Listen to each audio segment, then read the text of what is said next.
I'm here with the man, the instrumental man behind the plan who thought of this idea about a few years ago. And I see this year you and Coord put it into motion. Welcome to the show, Coach. How you doing? I'm doing great. How are you? Pretty good. You're out here now, A-Leaf Youth YMCA, doing community service with A-Leaf. This is not Fort Bend, so why are y'all out here with A-Leaf helping them out? Well, it's kind of in our area. You know, we kind of the west side of town. You know, we look at Katy over here, the west side of town. Right. So we kind of get all the kids that we can to come out and see what we're looking at and give them a chance to get out the house this weekend and have some fun. So it really doesn't make a difference whether it's Fort Bend, Katy, A-Leaf. You just like coming out here working with kids in football. Yes, sir. You know, I love it, man. I've been doing this now for this will be my 5th year. Okay. And of course, you know, we changed the name to the Saints. Westside in the house. Westside. So you know, we're just out here trying to start early. This is the first time that I've been out here that we started this early. Okay. And, just trying to do the thing and just trying to, like I said, help out the kids. So real quick now, let's talk about the Westside Saints coming up this year and then inaugural season. You have been a varsity coach. What do you expect this year from your team?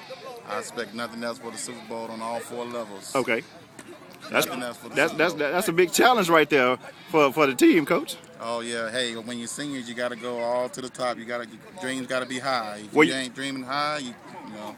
Well, your team's been pretty stout, and last year they got upset in the playoffs, so I'm pretty sure they're locking on that coming into the new year. So they're gonna have a chip on their shoulder because the Saints are probably the team to beat coming into the season. How do you keep your guys focused?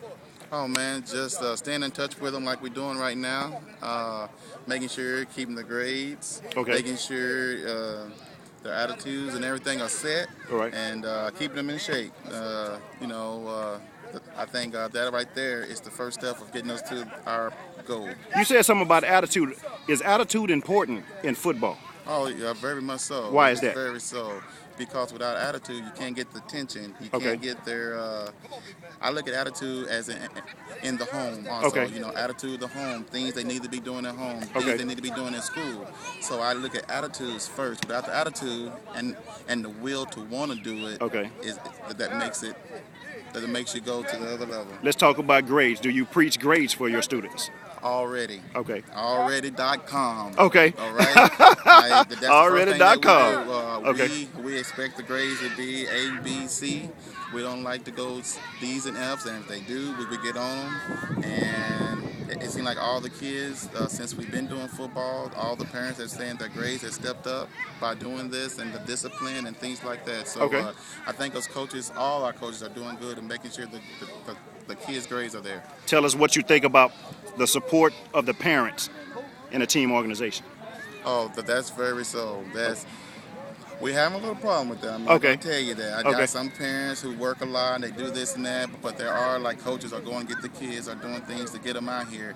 But for the most part, we are getting the parent support, and we made that most definitely to all the parents this Right. year, especially the senior level that I can concern of, let them know how important it was for them to come out, get the support the Saints, and come and watch your kid come out and play. And that's most important because the kids see the parents and the family out and everything, and that just get them better to do what needs to be done. Out here today, you're working, like I say, doing community service for the A-Leaf YMCA. You're out here teaching the fundamentals and everything. Real quick before you leave, tell us, how important are fundamentals to football? Oh man, it's very important. Fundamentals are the #1 thing in football. That's kind of what happened to our junior team last year. Okay. Was we didn't have the fundamentals down at the beginning, that we had to go back to square one and do fundamentals and teach that, and then get back to what we was doing. So that's what took a little while for our junior team to expand to another level, because the fundamentals wasn't there. So that's one of the things that we mostly are trying to do now. Okay. That's why we're out here now, trying to teach the fundamentals, and that's because once you get the fundamentals there, everything else falls in place. He's the assistant coach, the man behind the plan of the Westside Saints, defensive coordinator, you name it, and he says his Saints should be in the Super Bowl if everything lines up correctly. Coach, thanks for coming to the show. Westside Preview signing out. All 4 will be there, all 4.